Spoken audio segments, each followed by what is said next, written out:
Hi guys, yes, today we're going to be painting. We have some good and bad news that we'll be talking about, but I want you to focus on color today. Color is really important in art, obviously because we see it, but it expresses emotion. A great example is blue. Blue could mean sad, but it could also mean calm or happy or even excited. It's kind of personal to you. Today we're going to be painting. We'll talk about it in a second. I wanted to start today with a very short intro activity on color and emotion. So I should have passed out this emotion worksheet. What I want you to do is I want you to go to page 30. Go to page 30 and then give me a thumbs up. All right. So with either marker, pencil, crayon, whatever you have, I want you to write our essential question. I'm gonna make it super easy for you. Today we're talking about how color expresses emotion.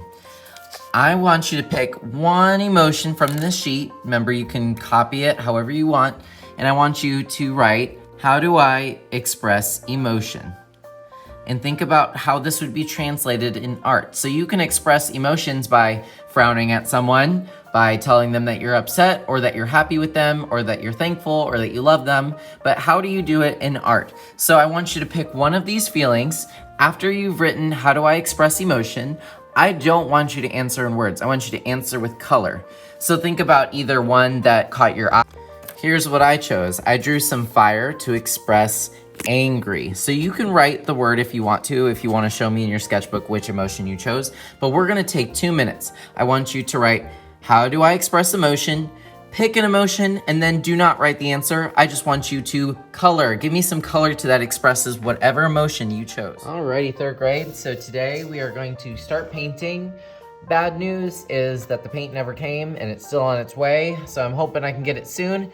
Good news is I have extra paint from last year that I can sanitize down. So as long as we follow directions today, I can sanitize it and we'll be good to go. That way we can still paint. So what we did last time was we took a look at our sketch on page 10. We added a viewfinder by cutting out a piece of paper if you brought your scissors. We taped it on, and then we took that little square, we blew it up big so that we could draw it. Remember, you could change some things about it. It did not have to be exactly the same. When you're ready for painting today, I'll let you guys come over here, get a placemat, a paper towel, and a paintbrush. There's all sorts of different sizes. I try to go with the small because I'm gonna be doing some little details. And then today, you're gonna be picking up a paint palette. I'm gonna pass out the water. I'll give 1 water cup to each table.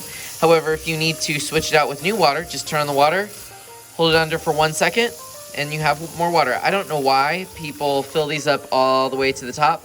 Listen, that is a mess waiting to happen because, you know, someone's gonna walk up to you, and you're gonna have water everywhere. So if you do need to fill up your water today, just put a little bit, not too much. So like I said, get yourself a placemat, paintbrush, paper towel, pick up a paint palette, your water's there for you. All right, when you get to your table, you're gonna set up your stuff.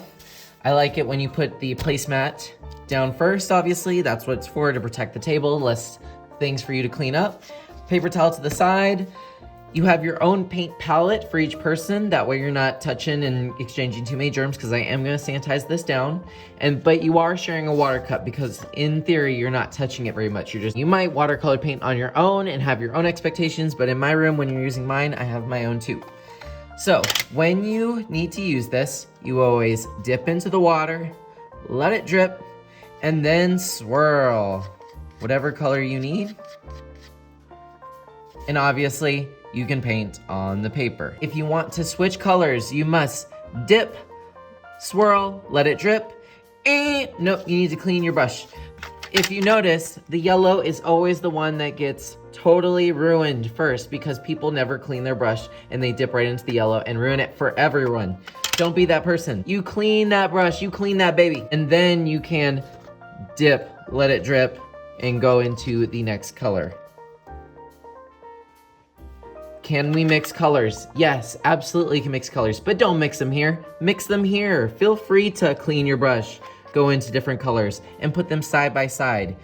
Let the water mix it for you.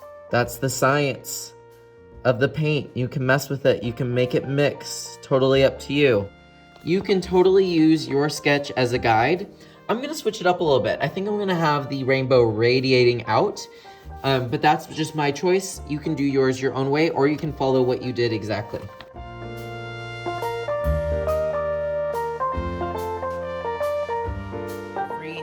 do some effects. I like to clean my brush and just kind of go over it again and just see what happens if the colors mix a little bit more.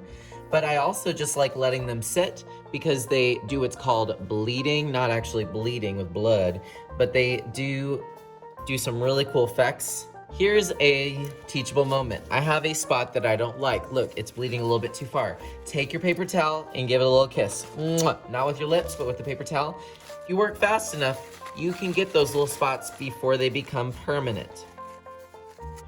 Here's another teachable moment. I'm gonna dip into the water and get some purple, but I'm noticing that it's not very vibrant. It's like kind of this light purple. I want that dark purple.